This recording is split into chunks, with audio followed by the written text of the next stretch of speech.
Uma movimentação inesperada nos bastidores de Brasília começou a chamar atenção nas últimas horas e pode revelar uma das maiores tensões políticas entre o Supremo Tribunal Federal e os presidentes da Câmara e do Senado nos últimos tempos. Segundo informações divulgadas pela imprensa, o ministro Alexandre de Moraes teria iniciado uma série de telefonemas para Davi Alcolumbre e para Hugo Mota, tentando reconstruir pontes políticas depois do desgaste provocado pela suspensão do chamado PL da dosimetria. O clima em Brasília ficou pesado após a decisão do STF, que interrompeu a eficácia da lei pouco tempo depois de sua promulgação oficial pelo Congresso. Para muitos parlamentares, o gesto foi interpretado como uma demonstração de força do Supremo sobre o Legislativo. Nos bastidores, a avaliação é que tanto Alcolumbre quanto Hugo Mota se sentiram publicamente humilhados. Afinal, ambos haviam conduzido o processo político, acreditando que existia um entendimento prévio que permitiria o avanço da proposta sem novos conflitos institucionais. A situação ganhou um simbolismo ainda maior porque a suspensão ocorreu quase imediatamente após a promulgação. Na prática, a sensação dentro do Congresso foi de que a assinatura dos presidentes das casas legislativas teria sido desautorizada diante de todo o país. E é justamente isso que estaria provocando a atual tensão institucional. A leitura de muitos parlamentares é simples: quando uma decisão do Congresso dura poucas horas antes de ser derrubada pelo Supremo, cria-se a percepção de que o poder político do Legislativo está sendo diminuído diante da força do Judiciário. Por isso, os telefonemas de Moraes chamaram tanto a atenção. A tentativa seria justamente evitar que essa crise se transforme em uma ruptura maior entre STF e Congresso Nacional. Mas o problema pode ser mais profundo do que aparenta.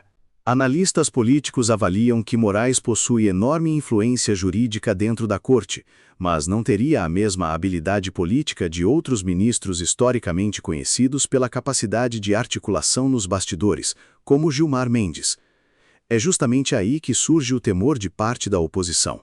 Existe uma preocupação de que o Supremo consiga rapidamente reconstruir essas relações políticas antes que o Congresso transforme o atual desgaste em ações concretas contra a própria Corte.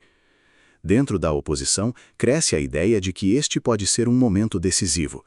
Parlamentares conservadores enxergam uma rara rachadura institucional entre o STF e os líderes do Legislativo, e para muitos deles, essa janela pode não durar muito tempo.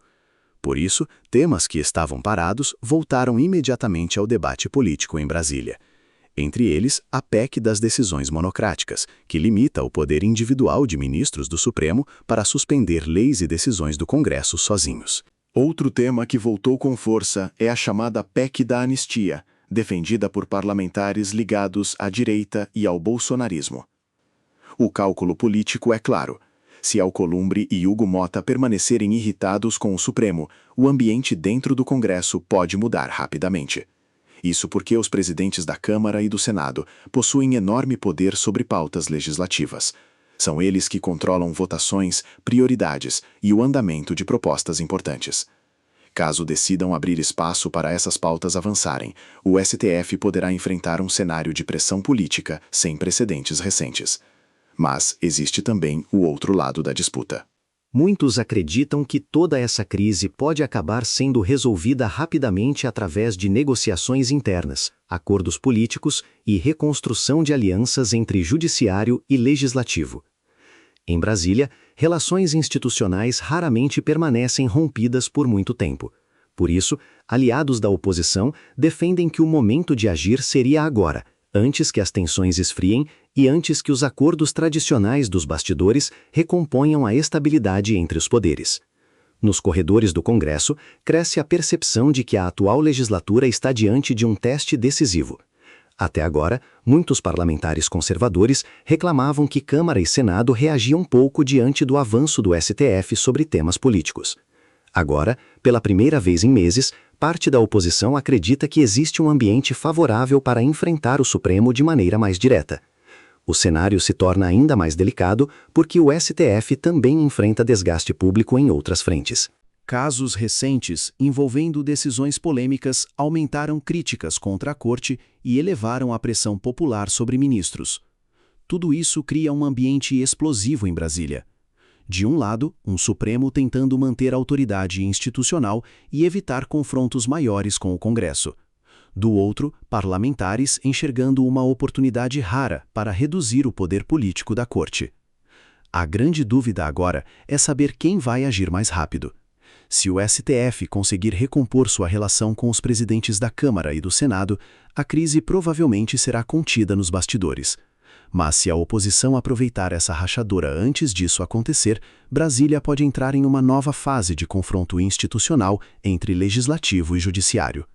E muitos acreditam que os próximos dias serão decisivos para definir qual desses caminhos prevalecerá.